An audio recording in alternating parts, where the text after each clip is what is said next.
so we can get started. Welcome to the NPC Medical Updates.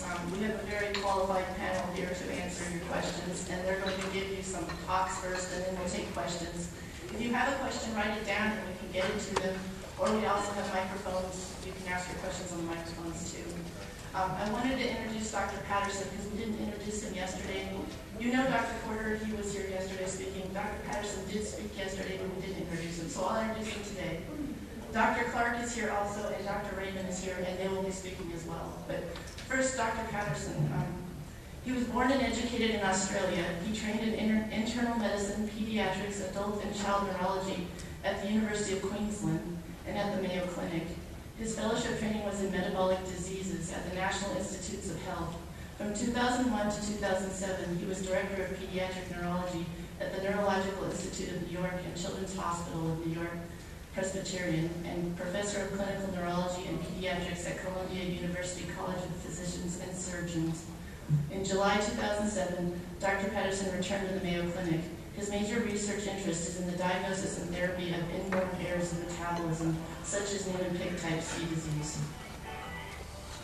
Dr. Patterson has been a member of our Scientific Advisory Board since 1992, when the foundation was created. He joins us each year at the Family Conference to bring us up to date and answer our questions. Last year, the conference was in Seattle, and Dr. Patterson had an interesting canoeing in Lake Washington story from last year's Seattle conference. And Jean says that there's a boat rental on Toronto Island if you want to go canoeing again. Okay, Dr. Patterson.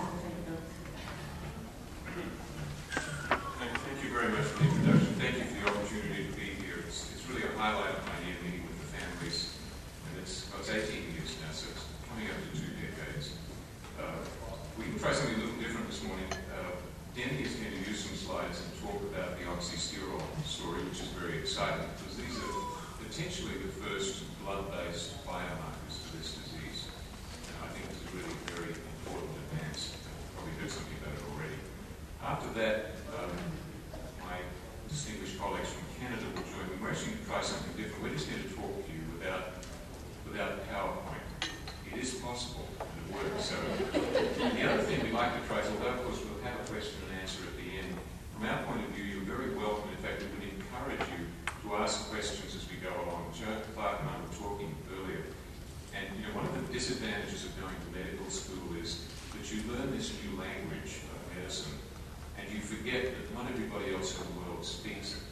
And we use all of this jargon, which makes perfect sense to us, but doesn't always make perfect sense to you. So I really would encourage you, if we say something that doesn't make sense or you don't understand, feel free to put your hand up or go to the microphone and ask us, because the whole purpose of this is to share what we know, and it's a two-way process.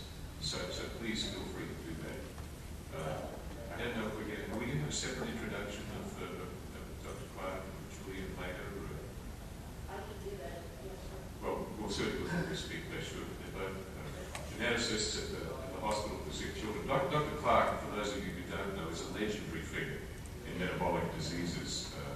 He's written several editions of a wonderful, beautifully written textbook, which is an introduction to these disorders.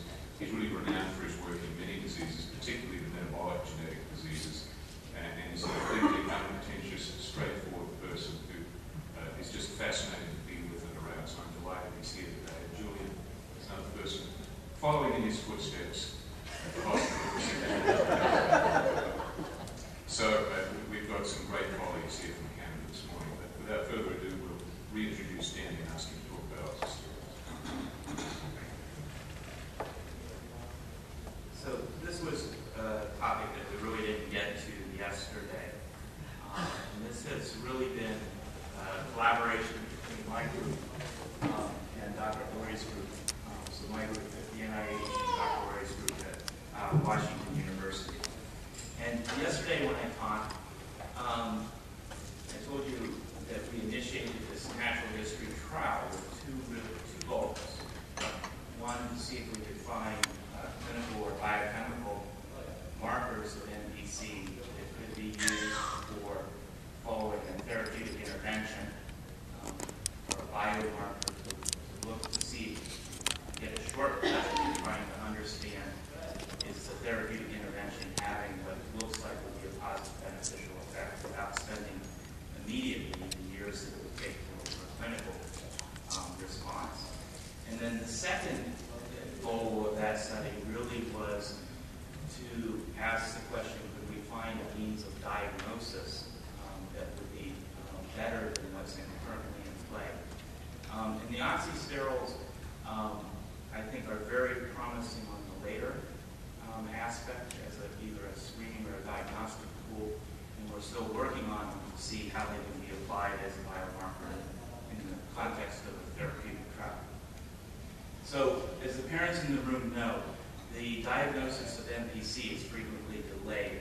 As I stated yesterday, in our cohort of patients, from the first symptoms to the time of diagnosis is 4.5 years, and that ranges up to 19 years. It's complicated and difficult diagnosis to make because it's a variable phenotype and variable age of presentation. And the neurological onset can be very insidious. You guys are all familiar with these symptoms, so I'm not going to go through them. But many times after the diagnosis is made, you listen to the parents give the history. It's like, well, we know 2 years before we saw this, but we didn't think it was anything. So it can be very insidious, very slow. It can mask itself, not just things that kids do or things that kids are having problems. It's not very specific. So the diagnosis can be difficult. Currently, it really relies on this test called lipid staining, which you heard about yesterday, in which the fibroblasts, and this is a picture of fibroblasts here, are stained with this fluorescent antibiotic called flippin, and it just happens that flippin binds to unesterified, or what's called free cholesterol. And Dr. Beignet is one of the world's experts in doing this test. And you look at these cells, and all those bright spots shouldn't be there. And it's pretty easy to look at these cells and say, okay, that looks like a positive. I don't have a picture of it, but about 1/5 of the cases, the picture is not that clear. In real life, this can be a difficult test to perform. I think there's a delay because it requires somebody from a skin biopsy. It's not a blood test that can just be sent screening for 20 other different diseases. And molecular testing, once the gene was available, was cloned and sequenced, became available. But it's fairly expensive, and so you need a high index of suspicion to send off a test for gene sequencing of NPC1. So our hypothesis to start with was that the concurrence of increased oxidative stress, which I talked about yesterday, and the storage of unesterified cholesterol in NPC would result in the formation of what we call oxysterols. The goals would be to identify a biomarker that would be used as a diagnostic or screening test for NPC and as an outcome measure in therapeutic trials. And I talked a little bit about it in the context of the NAC trials, using it as a biomarker in that trial. So one advantage in NPC is that there is this good mouse model. Now, mice are not kids, and mouse models, when I say they're good, is a statement that's relative.